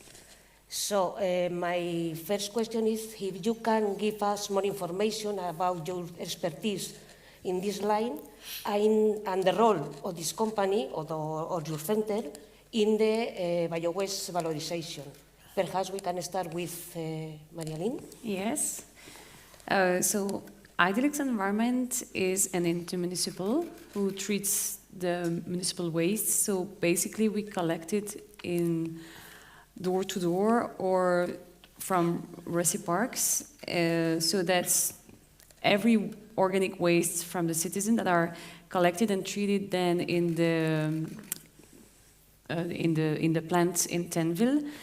And my job is to try to find better way to valorize this organic waste, because nowadays there's only composting or AD, so anaerobic digestion, and there's not much other options. So we would like to help science to grow, and so that's why we are participating in this kind of projects like CAFIPLA, and my job is just to make the link between the industry and the researchers and try to make them understand each other and see what's possible and what makes sense in an industrial point of view. Well, thank you. And your company what is the role of Indalus in the chain of the waste treatment? In general, you mean? Yes? You mean in general or for the project of Cafipla? No, in general, in general. In general, so as I mentioned, we just collect and treat municipal solid waste from 55 municipalities in the province of Luxembourg, so in the south of Belgium. That was your question, Yes. right? Okay, thank you very much. Sorry. Bruno, please, could you explain about your expertise and the role of biotrend in general in the waste, in the bio-waste treatment? So Biotrend is a technology company. So we develop technologies for the conversion of renewable raw materials into bioproducts that can be generally produced by the action of microorganisms. In many, not all, but many of the processes that we work with, either for clients or within research projects like Cafipla, one of the challenges is to try to use raw materials that are not refined, that do not compete with food or feed uses. And one of the most abundant sources of these renewable raw materials is actually biowaste.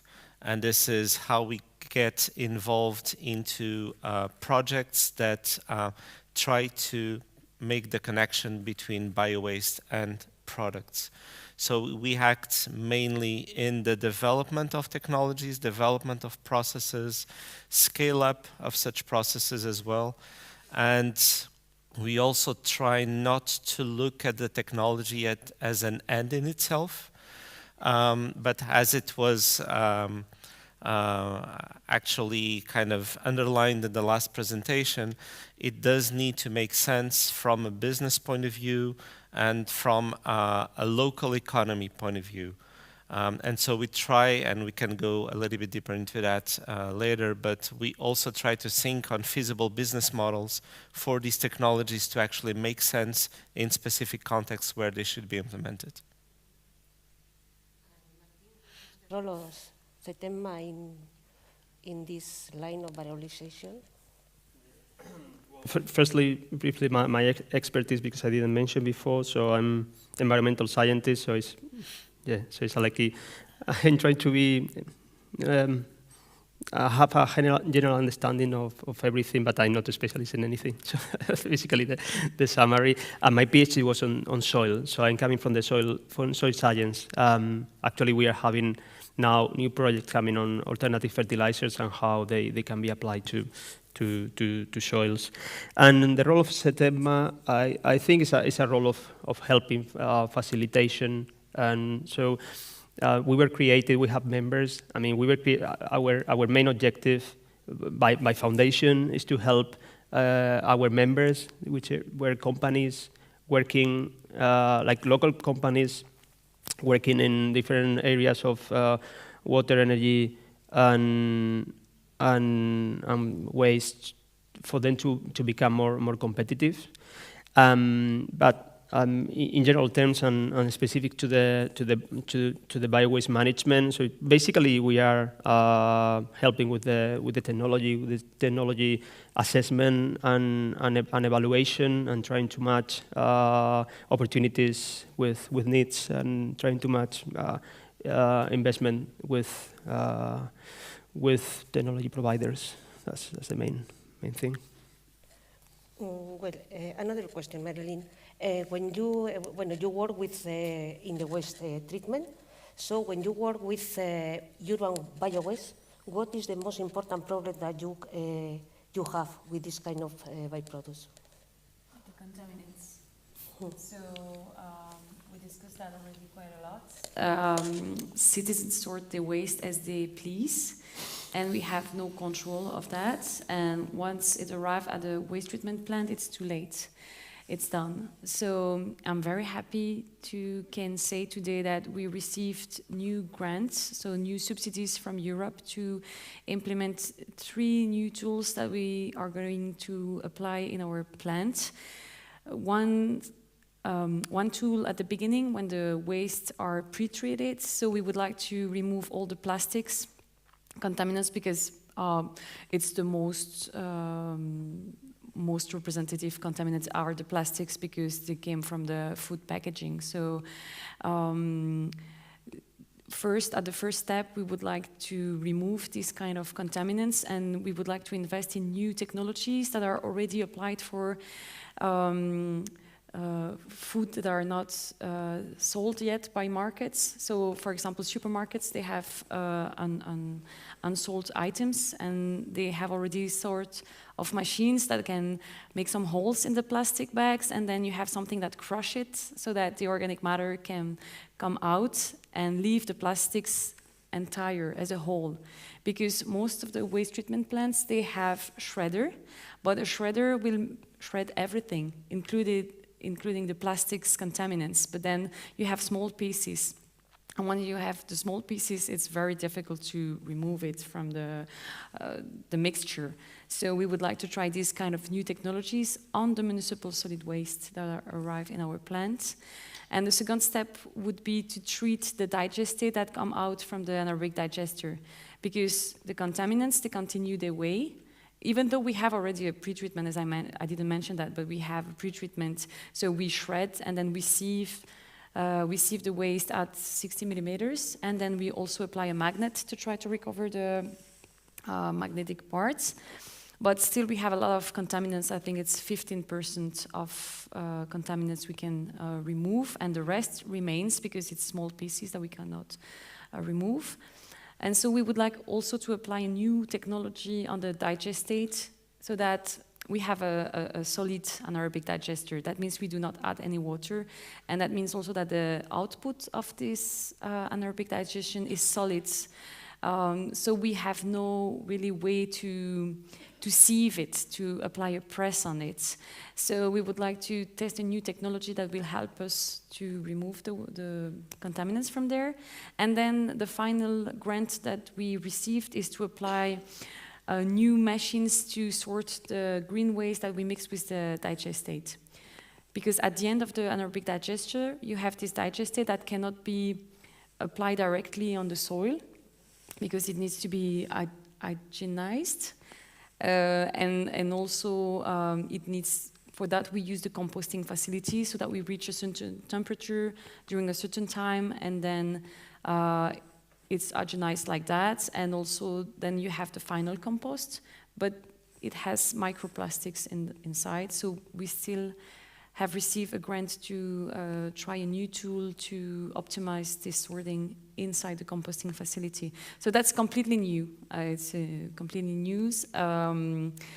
We will imply this in the next year, and I hope it's going to work to help us. And if it's the case, then we are going to promote it for the other waste treatment facilities to apply this kind of tool too, or not, depending on what will be the outcome from this, and try to have better organic material, biomasses for future projects like Cafipla or others.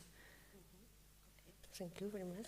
So I think that some initiative like a more selective recollection of the waste can contribute to reduce the problems, no, in the plant. Yeah, I think if you want to valorize more the waste, any kind of waste, it needs to be well sorted in the beginning. And anytime you have a mixture, whatever, even for non-organic waste, even for textile or for any kind of waste, once it's a mixture, it's impossible to do something with it because then you cannot control it. It's like the landfill. You put everything in the hole, but then you don't know what are really the impacts of it because it's a mixture of so many things that the leakage you have to treat after that, it's very complicated. Compared to if you sort it at the beginning, you know exactly what you are dealing with. Yeah. So the treatment is easier. Yes, definitely. Bruno, you valorize some kind of subproduct. Sorry. What are the advantages that you consider that the use of short-chain carboxylic acid can be important if you use this raw material as a carbon source? in your process? So the main advantage is that it kind of normalizes a little bit the sheer complexity of biowaste. So biowaste goes into the anaerobic digestion, and then the mixed culture which occurs, exists in the anaerobic digestion, converts all sorts of organic materials into methane, but also into these carboxylic acids.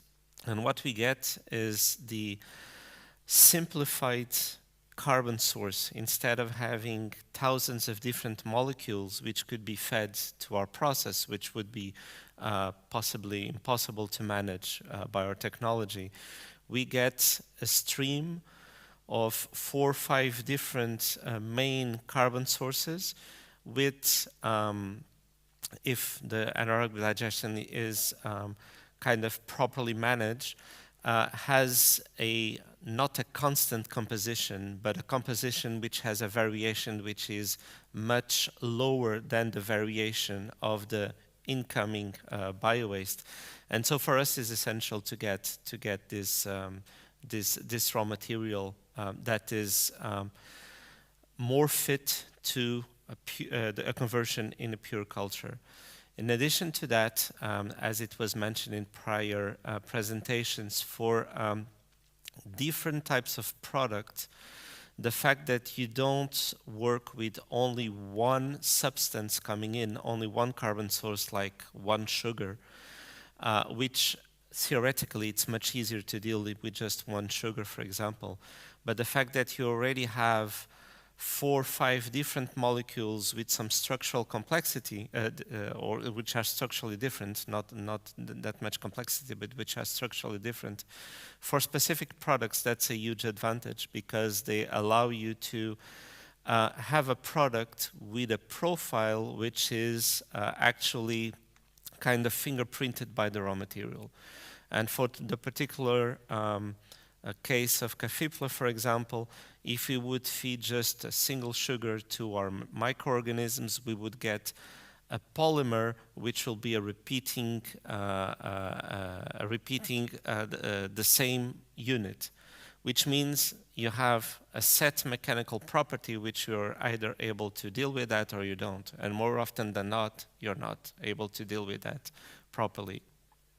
If you have as incoming material a material that gives you already the potential to be converted into something which has a structural diversity, then you also have a more diverse potential uses of the final material. So it's not, I don't want to say that with that carboxylic acids will be the carbon source for everything, for sure. But for some applications like bioplastics, like the single-cell oils, as we've seen before, they do give some significant advantages, not only in the types of materials that you can obtain, but also in the yields of conversion. Because for some of the products, it's more effective to convert carbon from carboxylic acids into the final product than, for example, from a sugar into the final product. So this kind of carbon source can be not only a technological advantage, but also an economic advantage, I suppose. For sure. If used in the right context, for sure. Martin, in your presentation, you speak about the HOP project, about a height model cities that you have carried out a study about the valorization of these products. So do you think that Cafipla approach could be also interesting for one of your partners? Yeah, I mean, excuse me. In principle, I think so. Well, it depends on the TRL because if, as I explained, if it is not well developed, so first thing the investors probably they are not going to be interested, and the municipalities less. So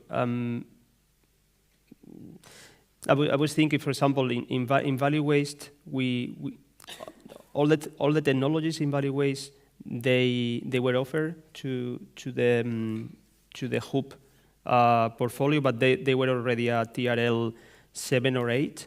So, but again, so at the beginning of the project of value waste, it's like that was a similar idea to what you have here. So in value waste was from the anaerobic digestion. So the gas is used to grow methanoeutrophic bacteria. That was one of the value chains. The solid fraction of the digestate mix with raw bio waste was used to feed insects, so that was another value chain, and then the liquid was used to extract nutrients. But we soon realized that the whole package didn't make sense because something important at least to my understanding for technologies is flexibility. So now it's like one municipality, they can be interested in one of the technologies, but not in the whole package because they already, and now, you know, with biogas, so it's like the interest for biogas is more towards, towards power or electricity, so not anymore to grow methanoeutrophic bacteria. So also the international background obviously affects what the decisions that are taken. But yeah, so in principle, yes, but at least in our case, it depends on the maturity of the technologies. Okay. Thank you, Martin. Maria Lim, I know, sorry? Yes? As you said, flexibility. So that what also is one of our in the end of the way objectives is also the Car-Fibler approach, also that we have the loop, like the treatment way. The residues coming out, the digestate, let's say, can be separated in short-chain carboxylic acids. Then we have different options to valorize them, as we have shown. The solid fraction can be fed in an anaerobic digestion, or it can be used to extract further fibers. So that offers you a flexibility depending on where you want to implement it. So this is in theory a good approach. As that what you just said. As it has not to be sold as one package. No, in theory the output can be adapted to specific test cases. So this is in theory a good line to follow. It's good because at least in the way I see the waste, the solid waste treatment plants in the future, I wish. It's like they become biorefineries, and obviously in the one that I know the most, which is the one in Murcia, so they are receiving not only like the organic fraction of solid waste, but also a lot of byproducts coming from the industry. We have a lot of agri-food industry, so all of them they go there. So and also we need to take into account the seasonality, the different type of an amount of waste depending on the time of the year, and also the weather conditions. So in Murcia, for example, they are quite extreme. So I, in my head, so I have like a portfolio of technologies that can be adapted to each specific situation to provide the best possible product depending on the circumstances. So yeah, so flexibility of your technologies is quite good. Well, Marialyn, I know that you have done a very important work in the pilot plan of Car-Fibler. So, which are crucial for later upscaling these processes? We would like to automatize more the pilot plants because, as we just discussed with my colleague from the Biowaste Research Foundation, as much as you have handling from the operators, the more errors you could get for a scientific point of view, but also for the products that should be as replicable as possible. But it's very difficult because we faced so many challenges because it's still a research project. So the pilot plant was a lot of challenges for the whole time we got it. So I would improve the screw press feed hopper, for example, because it was a bit too small. Maybe to work in high was not the ideal for the security point of view for the operators. So maybe the pumping was still a good option to implement, even though it's more cost, but then it means more maintenance, more presence also from the operators because they need to check that. And also we faced some freezing conditions with the weather. So maybe avoiding pumping was a good thing because then we would have even more troubles with the freezing weather. And also the fact that the feed of the loop was at 4 meter high was really complicating the security point of view also of my operators because yeah, they needed to check every day if the mixing was well operating inside the loop. So they had to go up these 4 meters high to check that. And also the gas meter reading was at 4 meter high.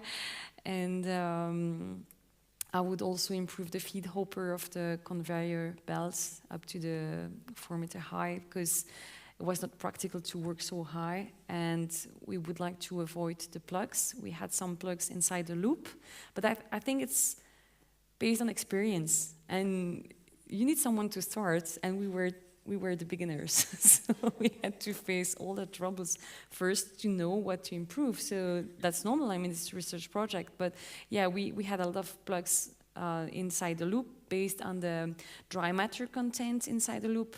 Sometimes we had too much water, sometimes we didn't add enough, and for keeping this pH constant, we had to also add some chemicals which were liquid form, so more liquids. So yeah, we experienced a lot of things that we will improve for the next project, I hope. What else? The contaminants were also problematic because we had some contaminants like rocks and maybe metallic pieces went inside the loop, even though it was about pre-treated waste. And so you can see on the loop that we damaged a bit with the screw. But that's not something we can implement like that. I mean, it's something you need to experience and then think about it for later on. And definitely the filtration process, there's something to improve, but I don't know yet what exactly. The weather conditions was really hard. We faced minus 12 degrees at some point. And so, of course, even though we were in a hole, it was not heated. And so we had the water supply that froze. We were scared about the membrane, integrity. So we had to transport the membrane filtration units inside the garage. But in the garage, it is heated, but it was not meant to treat waste, so the leaking on the soil was not okay. And yeah, a lot of things, but nothing impossible to manage for the next level, I'm sure. So, Thomas. They're all laughing, but no, it's not. It's something we can improve for the next. Yes, Thomas, you have to take note for the next project. So,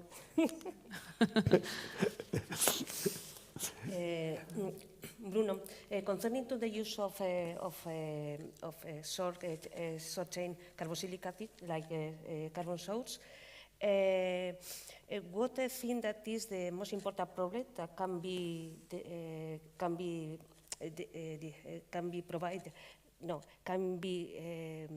suppose the use of this kind of source, perhaps legislative aspect or something like that, or you consider that they are another problems? The regulatory aspect is definitely the elephant in the room, I would say, because we've shown in the presentation, and we were very proud of that, I think, at least at Biotrend, but I guess Technalia is very much to praise as well, to be able to produce a plastic which is so transparent, then it immediately comes to your mind, food packaging. Food packaging not only for wrappings or to provide those windows where you can actually see the food, but also as a coating to paper packaging, which is not suited to handle moisture of the food product. So food packaging would be perfect for such a material. but it comes from waste. So Yeah. today, it's impossible. And so definitely for some of the potentially more interesting applications, the regulatory barriers are still there.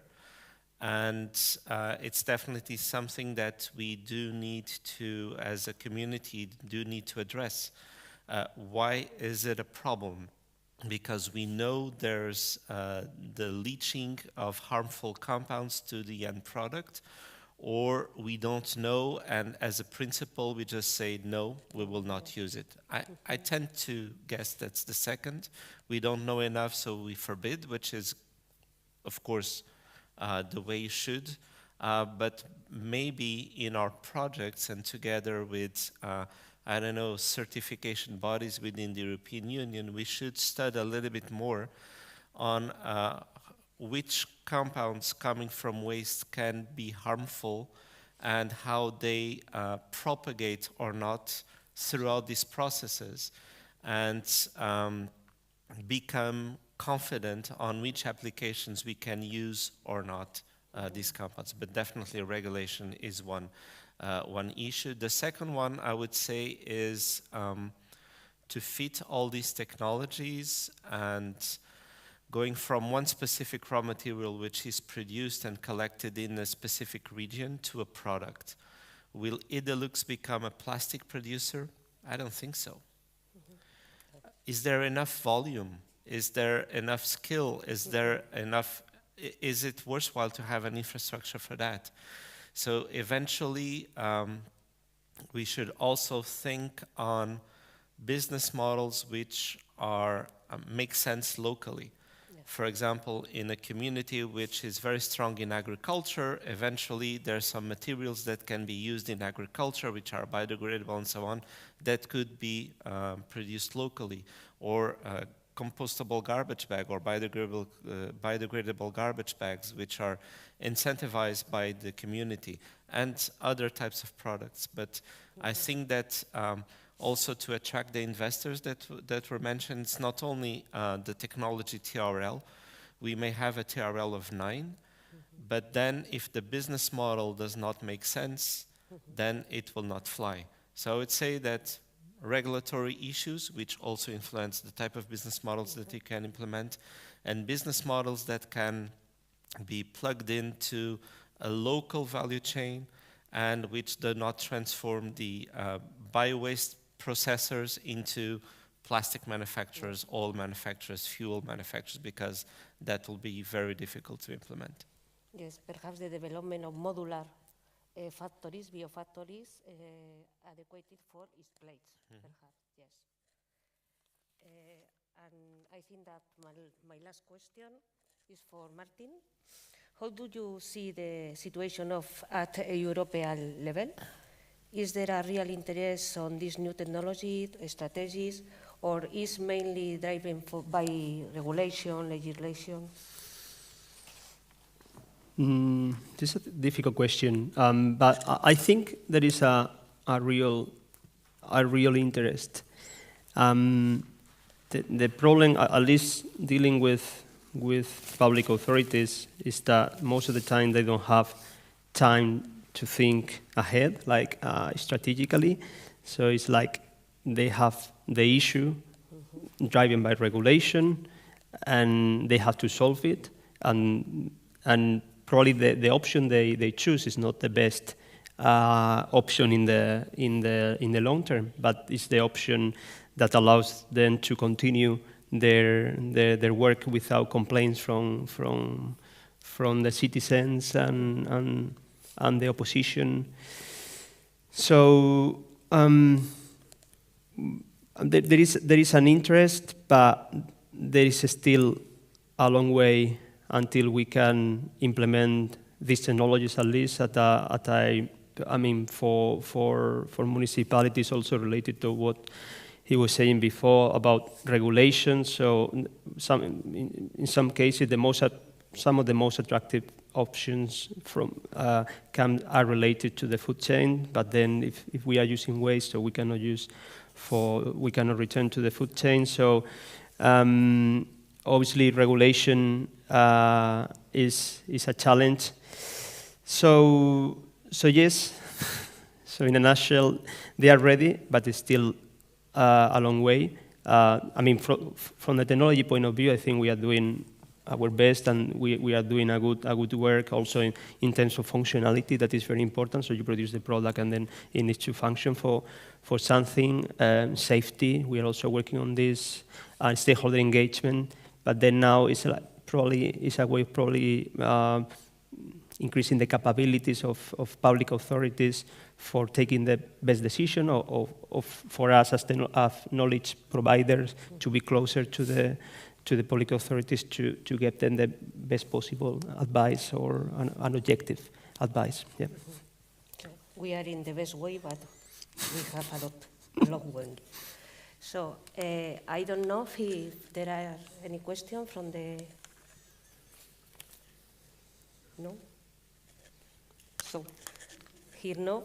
Thank you very much. I think that has been a very interesting dialogue.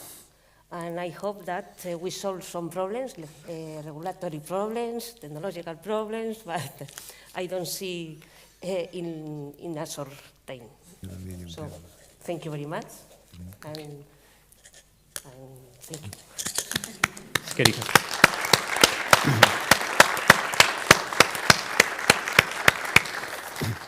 Yeah.